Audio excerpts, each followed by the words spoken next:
So, good afternoon.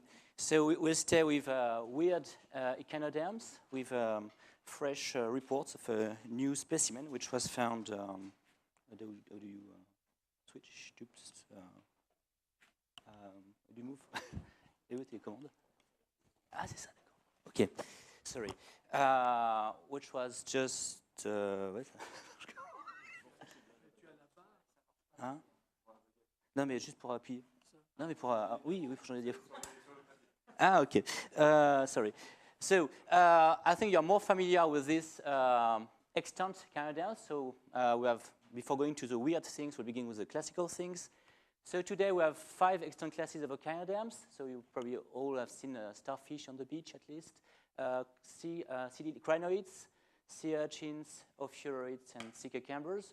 So, of course, extant taxa are very well known for their morphological data. The external morphology is perfectly known. It has been used for lots of morphologic studies, systematic studies. Of course, we can open them. We can have a look at what's inside. So, their internal morphology is perfectly known. We can dissect them. We can play with them. We can see everything inside. So, we have lots of data on the internal organization and on the viscera of modern echinoderms. But echinoderms are also, since 1 century, model organisms for developmental data. So we have plenty of information on the development of echinoderms. And in recent years, we are accumulating data on genome sequences in echinoderms. So all in all, when you are looking at extant echinoderms, we have a bulk of information on at least the 5 extant classes, which allow us to have a relatively good idea of the phylogeny of modern taxa. As Sébastien said just before, the tricky things gets when we go into Paleozoic forms. Paleozoic echinoderms were much more diverse, about 20 classes in Paleozoic times, with a peak in diversity in Cambrian-Ordovician. Morphological data, well, they are more or less good. Sometimes we just have pieces of echinoderms, sometimes they are distorted, sometimes they are incomplete, but we have some information that can be used, more or less. Of course, we have no developmental data, no genome sequences. And what about soft part anatomy? So as I'm going to say just after that, next slide, we have very, very few data. And all in all, we have very few information, and we have nothing comparable for Paleozoic echinoderms that can be compared with what we have for extant classes. So we have lots of problems when we're getting into phylogeny of Paleozoic forms. So what do we have about soft part anatomy? So soft tissue preservation is extremely, extremely rare in echinoderms, in Paleozoic echinoderms. So evidence for digestive system was documented in some Mississippian crinoids. So 1 specimen was documented from Scotland. It's this part. It's an uncalcified anal tube with the hind-gut. And several specimens were shown from Iowa, from the Burlington limestone, where we have beautifully silicified gut. So we can see the foregut, the midgut, and the hindgut. So that's very nice, but that's very rare. We also have evidence in some reference. So evidence, what the evidence? Is this kind of elongate dark spot, sausage-like thing here, which is interpreted as the imprint of the gut on the inner side of the thecal wall. And this was confirmed by thin sections, which were made in some salarian reference, where we can see clearly the structure going from the mouth to the periproct. So that's from the bromide formation, upper Ordovician, and we'll also have a few specimens in the salarian. And that's all for the digestive system. Reproductive system, it's even worse. We have 1 specimen of blastoid, this one, which shows eggs preserved in a gonad, and we have a couple of specimens in the Permian. That's it. 2 species and a handful of specimens. Embryo growth system, one of the key characters of echinoderms. Well, it's documented so far only in ophiuroids and in 2 species. 1 from the late Ordovician of Kentucky, and from a handful of specimens from 1 species from the Unstrut-Schiefer in Germany. So you can see very well the tube feet here, the podia here, or here, which are preserved. And that's it. For the 20 classes of echinoderms we have in Paleozoics, that's almost what we have. So today I'm going to document evidence for soft tissue preservation in another class of echinoderms. Oops, the other way. It's in solutans. Solutans, it's a low diversity clade of echinoderm, which ranges from the mid-Cambrian to the early Devonian. It's about 20 genera which have been described, so very low diversity. And all solutans have the same basic organization with, in yellow, a feeding appendage that everybody agrees on, kind of massive theca, which is the body, which is bearing the anus, and a stem-like appendage, which was used at least in the most primitive form for permanent attachment to the seafloor, and the all more derived taxa as a locomotory device. So these animals, you've seen one in previous presentation, were lying on the seafloor. They have a flattened body, and they show no five-fold symmetry. So these animals have been the focus of ongoing debates since many, many, many years on two main issues. The first one, as was said by Sébastien, concerns the phylogenetic position within echinoderms.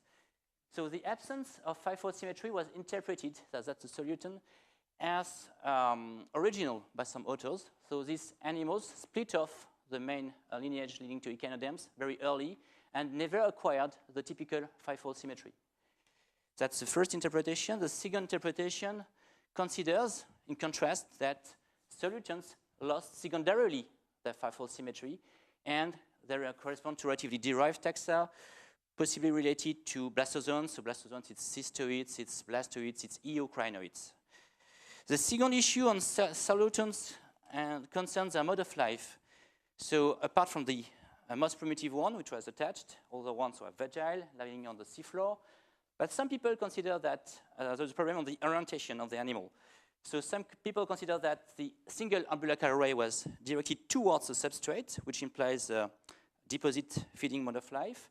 Other people say, no, it's not like that. You should put it like that. And so the umbilical ray was directed towards the water column, which implies a filter feeding mode of life. So no agreement, and the two schools are not the same as in the previous. So that's a real mess.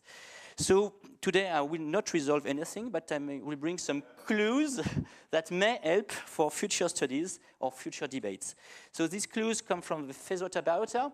So Fezouata Biota, I'm sorry, I've cut half of Morocco. I apologize, but it's just because it would be too small else, so I prefer to. So the fossils are from the central part. This is the anti-atlas range. And the fossils were found, because it's just one, the fossil was found in Zagora area here. And this Lagerstätte, the Fezouata Biota, is known since the early 2000s. So more precisely, that's the Fezouata Biota, and our fossil come from a relatively monotonous, thick succession of about 800 meters thick, consisting of argillites and siltstones. Biostratigraphy, which was made in the last years, show that now here you have a picture of a log of the 600 first meters above the Cambrian. So most of the exceptionally preserved fossils come from this interval, which corresponds to the Mooi biozone and the base of the Copiosis biozone, which means a late Tremodocian age. So we are in the lower Ordovician. So the fossils I'm going to talk about come from here. So Fezouata Biota, it's mostly well known, so you've seen the Peter van Roy's before talk on anomalocaridids. So this biota is well known because it has yielded exceptionally preserved marine assemblage with taphonemic attributes which can be compared to what we have in mid or early Cambrian Lagerstätten, such as Changyang or Bergeshell. And it's a kind of strange mixture of taxa which were previously thought to be typical of the Cambrian Lagerstätten, and also of the oldest first representatives of taxa, which are more typical of the Great Ordovician biodiversification event.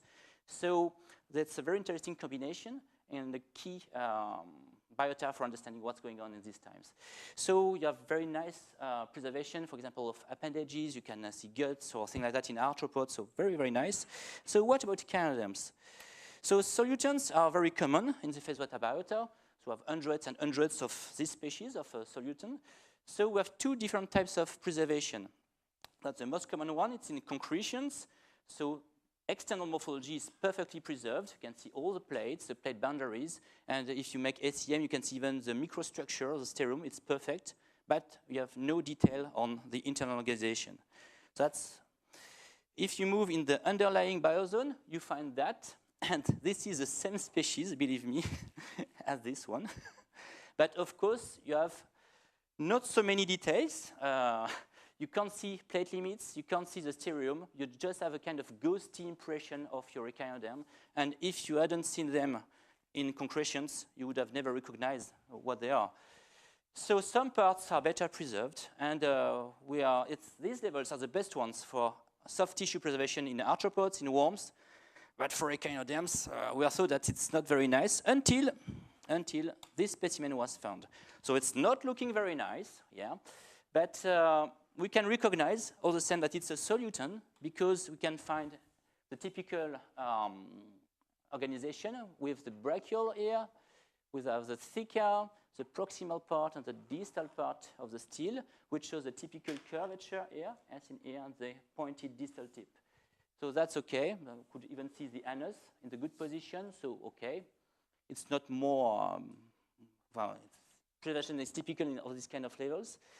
So, but the tricky point was this kind of black sausage here. What that? So we first wondered, is it related to the echinoderm? Could it be something else, or just on it or under it? So on this closer view, that's of the sausage, clearly it's filled with sediment, and we can have some small fragments of ear, or echinoderm plates with the stereome, which is preserved, which is not the case in the solutan. And the picture is not very good, but here and also in a few other places, we have tiny fragments of arthropods, of mollusks. So we have this thing is full with sediment containing small pieces of different kinds of organisms. And if we look at here, which is the portion which is there, this sausage makes a kind of bump of pouch of volcano, which coincides with the anal pyramid. So we have the imprint there, and there of the plates forming the anal pyramid. So we have something getting into the anal pyramid. So we suspected that this probably represents the posterior portion of the gut, so the in-gut. So we had a look at the composition of this dark spot. So if we have a look first at the theca here, the chemical composition of the theca is typical of aluminosilicate and is the same as in the rock. It's the same if you look at the proximal part of the appendage. And that's very different if you go now into the dark spot. Clearly it's enriched in iron. And if you have a look at SEM of this area, you can see very nicely preserved octohedral crystals of pyrite. So this suggests that this area was more resistant to decay than the rest of the body. And voilà, so it's just fresh findings. So we just made that a few weeks ago because we had written an abstract and to find something. And so what is really important is that it is the first report of soft life preservation in echinoderms from the Fezouata formation. We have hundreds and thousands of specimens of echinoderms. That's probably with arthropods one of the most diverse groups we have in the Fezouata Biota. Maybe 50 different species, but none so far showed any evidence for soft part preservation. So that's the first report.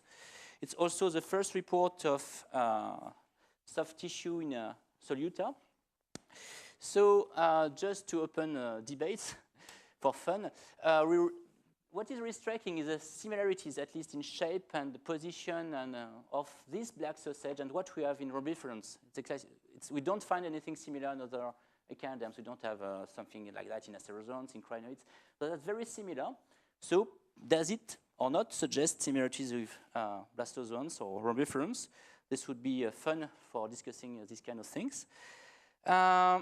Second point, if this, as we believe, is the hind-gut of our fossil, it's completely full with sediment. This is not compatible with a filter-feeding mode of life. So this would tend to suggest that these ones were deposit feeders, which is confirmed by other independent evidence, but this would be one more argument to support this interpretation. So I thank you very much for your attention. I won't try it in German. And I wish you a very nice annual dinner. Thank you.